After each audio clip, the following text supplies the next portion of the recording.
আসসালামু আলাইকুম, শুভ সকাল। তো স্বপ্নে যাবে বাড়ি আমার এই গানটা আমরা এতদিন খালি শুনে এসেছি আর আমরা আমাদের আশা আছে যে আমরা কবে যাব বাড়িতে। স্বপ্নে যাবে বাড়ি আমার, তো ফাইনালি যাচ্ছি বাড়িতে। তো আমি কি যাচ্ছি, এই পুরো ভিডিওটা দেখলে আপনারা বুঝতে পারবেন কি আমি 8 বছর পরে বাড়িতে যাচ্ছি না আমার লগের বড় ভাই যারা যাইতেছে। পুরো ভিডিওটা দেখলে বুঝতে পারবেন। এবং কি নিচে ভিডিও বানাইতেছে, চলেন এক বড় ভাই, সব কন্টেন্ট ক্রিয়েটার আমাদের রুমে। চলেন চলেন।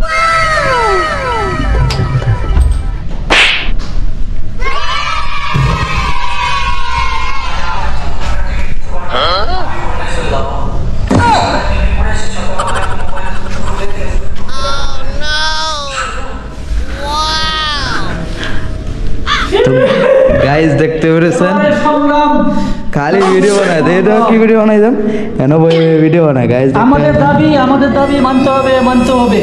রাজনীতি দেখতে পাচ্ছেন গাইস, এখানে প্রতিদিন ভিডিও বানায়। বউসাই নালে আমরা রেমিটেন্স বন্ধ করে দিব। সবার দাবি হচ্ছে, আমাদের দাবি হচ্ছে না কেন? আমাদেরকে বউ পাঠাতে হবে বিদেশে, বউ নিয়ে আমরা থাকতে চাই। যদি না হলে রেমিটেন্স শাটডাউন বন্ধ, রেমিটেন্স বন্ধ থাকবে। সবার দাবি সরকার পূরণ করছে, আমাদের দাবি পূরণ হবে না কেন? যারা প্রবাসী আছে, 1.5 কোটি প্রবাসী, বউগুলো সবার জন্য আপনার দেশে তাদের সাথে একটা ব্যবস্থা করে দেওয়া হোক, আর নাহলে এখানে একটা করে বউর ব্যবস্থা করে দেওয়া হোক, নাহলে আমরা টাকা দেবো না। গাইস ভিডিও বানাই যায়, এই লোকটা প্রতিদিন ভিডিও বানায়, তো অনেক ভালো এখন। তো ফাইনালি আমরা চলে যাচ্ছি এখন এয়ারপোর্ট। যে একটা আনন্দ হয় যারা 8 বছর বা 7 বছর 5 বছর পরে যারা বিদেশ থেকে বাড়িতে যায়, তাদের মনে একটা খুশি অন্যরকম। তো এটা হয়তো আমাদের বড় ভাইরা হইতেছে, যে বড় ভাই আজকে যাইতেছে। তো বড় ভাইকে এয়ারপোর্ট দিয়ে আসবো গাইস। এটা আমি যাইতেছি না, আমার বড় ভাই যাইতেছে। আমরা দীর্ঘ 2 বছর ধরে একই সাথে কাজ করতেছি। ওকে আজকে এয়ারপোর্ট দিয়ে আসবো। তো চলো গাইস, 8 বছর পর বাড়িতে যাইতেছে বড় ভাইয়ের অপেক্ষার সইতে আছে না। তো কিছুক্ষণ পর বড় ভাই ফোন করে বলতেছে তোমরা জলদি আসো। তো এখানে আমি বসে রয়েছি গাড়ির জন্য, গাড়ি এখনো ড্রাইভারে আসে না গাড়ি নিয়ে। তো কিছুক্ষণ পর বসার পর এসে পড়েছে ফাইনালি। এখন আমরা যাইতেছি 8 বছরের অপেক্ষার সমাপ্তি করার জন্য। আর গাড়িটা এখন রেডি করতেছে বড় ভাইয়ের সামান ঢুকানোর জন্য এই গাড়ির মধ্যে। এখানে সব চকলেট দেখেন কয় কেজি চকলেট, 4 কেজি। স্বপ্নে যাও এবারে আমার দেখতে পাচ্ছেন কাইছি ব্যাগটার ওজন করতে, ব্যাগটার ওজন 12 কেজি।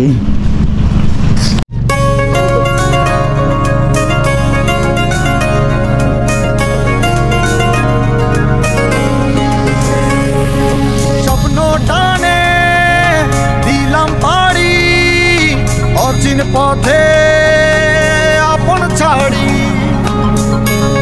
তো সামানের সাথে বসে রয়েছি আমি, ফিসের ছিল আর ভাবতেছি আমিও কবে দেশে যাবো।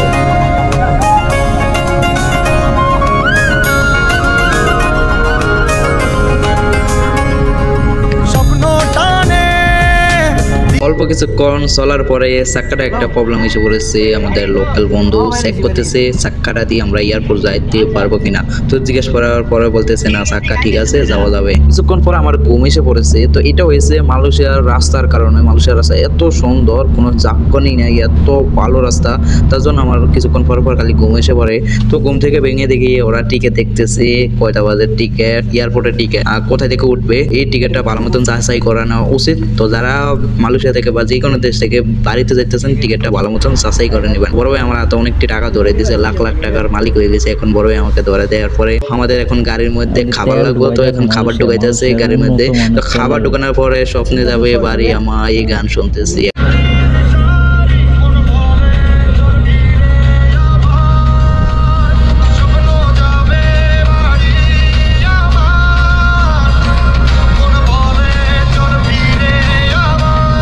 কি করবো, ক্যামেরা রেডি করবো বাড়ি যাইয়া।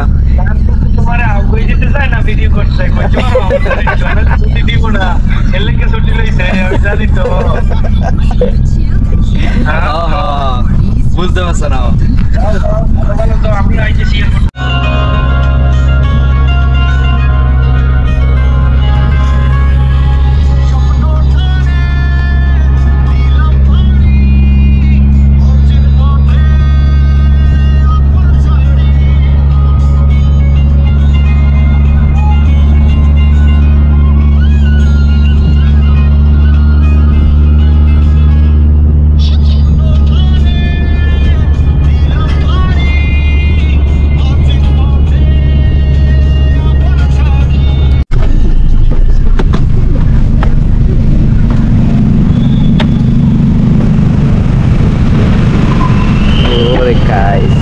এখান থেকে ট্রলি নিতে হবে সামানের জন্য। কত লোক ভাইটা লক নাকি?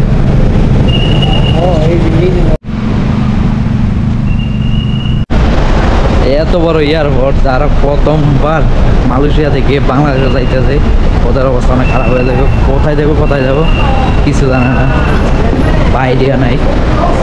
তো আমরা এয়ারপোর্টের ভিতরে চলেছি, এরকম লোকাল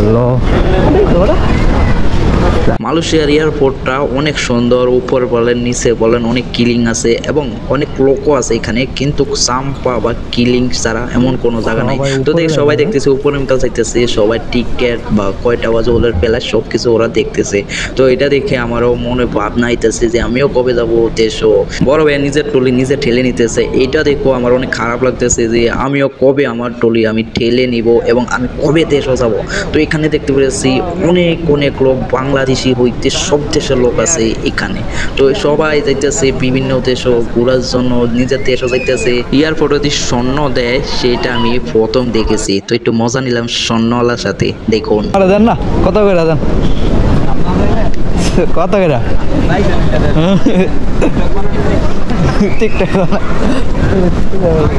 দেন, একটা দিয়া দেন যাই গেলে ভাই দিয়েছিল ইউজ বাংলা সিরিয়াল তো আল্লাহ